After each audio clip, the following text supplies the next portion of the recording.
President Biden may be vacationing in Delaware, but that's not stopping critics on both sides of the aisle from slamming the botched Kabul drone strike that killed innocent Afghans instead of ISIS-K terrorists.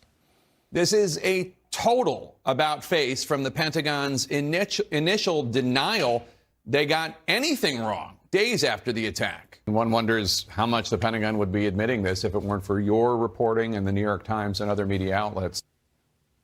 The Pentagon issuing an apology saying at the time it believed the strike would prevent future attacks.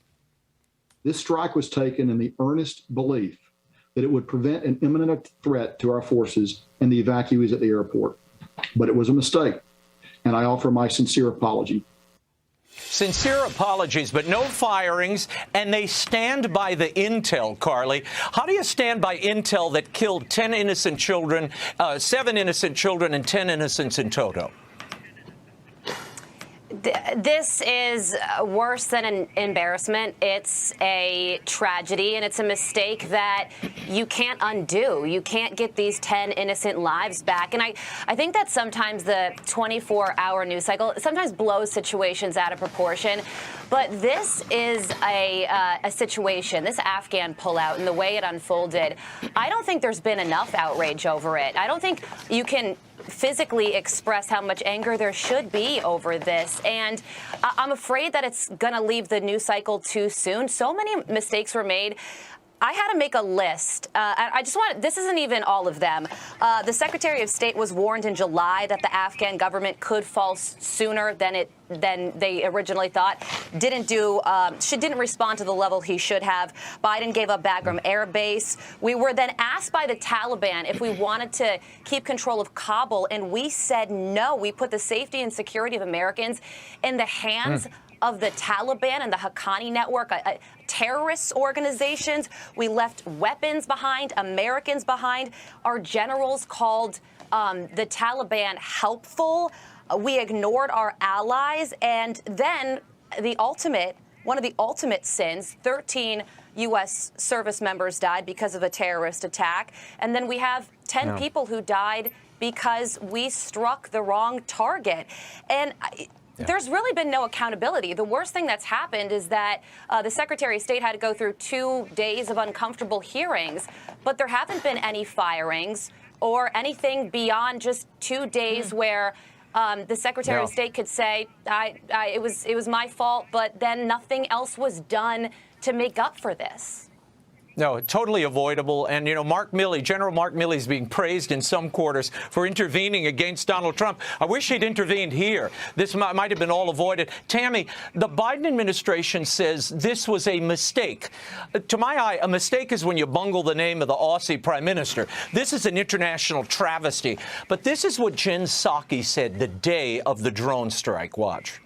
First, I would say the fact that we have had 2 successful strikes confirmed by CENTCOM tells you that our over-the-horizon capacity works and is working. The over-the-horizon intel. What does this say about their over-the-horizon intel, Tammy Bruce? Yeah, well, it's really over their heads, isn't it? I mean, this is an extraordinary thing to watch. But here's my concern as well, is that if we were mistaking, and what this ended up being was a father loading water canisters into a car, if we can't determine the difference between water canisters and a bomb, then we also can't tell the difference between bombs and water canisters.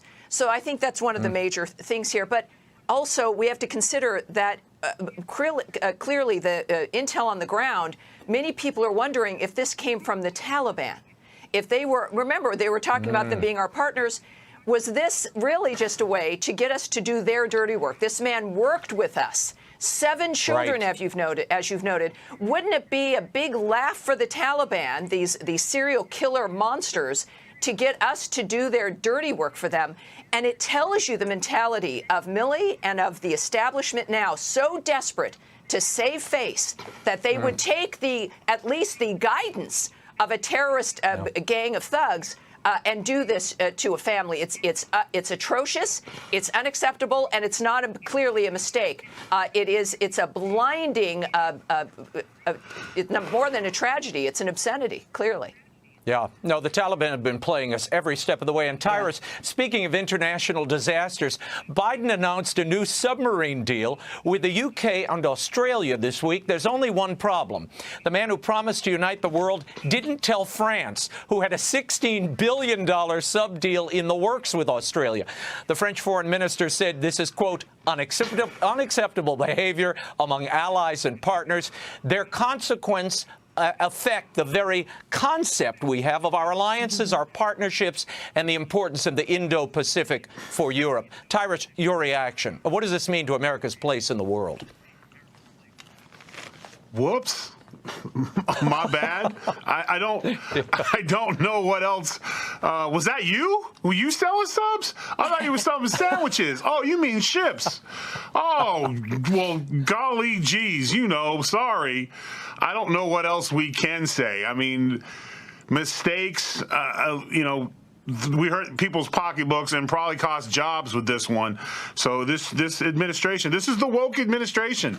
I mean, this is just the way they do things. They don't fact check anything, and all their foreign policy apparently comes off Twitter. So France should have posted that they had a new sub deal, because then we would have liked it or retweeted it. So you got to give us the info. We need the intellect.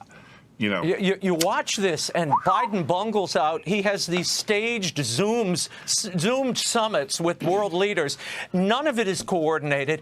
Everything he touches in the international sphere, including our border, which we'll cover in a moment, turns to dust. Something has to be done here, and someone has to hold Biden and this administration accountable. Well, you can't fire anybody because it's woke, which means you're going to get sued. So, because everyone's been appointed to the position based on their identity and how their feelings are, opposed to resumes and actually hiring the best and brightest, which used to be the American way. Now it's just a bunch of feel-good people, and no one bothered to tell them that this was a fact-based job where you actually had to do your due diligence, know what you're talking about, and maybe research if France is selling submarines to Australia before you have a news press conference about how you're selling submarines to Australia. Like, just whoops. It's remarkable. Follow me, bro. That's all we can say. Tammy, what does this say to Biden's promise to bring America back, to reinsert and reassert our position in the world? It seems just the opposite is happening here. Well, even our allies are abandoning us. No, it is happening, and we're being reasserted, as a bunch of bumbling idiots. We are inserting ourselves with our allies, reminding them, I don't think they meant to do this, about how fabulous Donald Trump was. It's almost as if that's his goal. But this is where it reminds the American people. Theater is one thing. What you say before a campaign is one thing. You say what Americans want to hear. And then when you go out there, it's actually hard work. But you couldn't, even a broken clock is right twice a day. To be wrong all the time takes special energy and a special intention. So good on them for that. They're batting 1,000 with being wrong all the time. Consistency means something.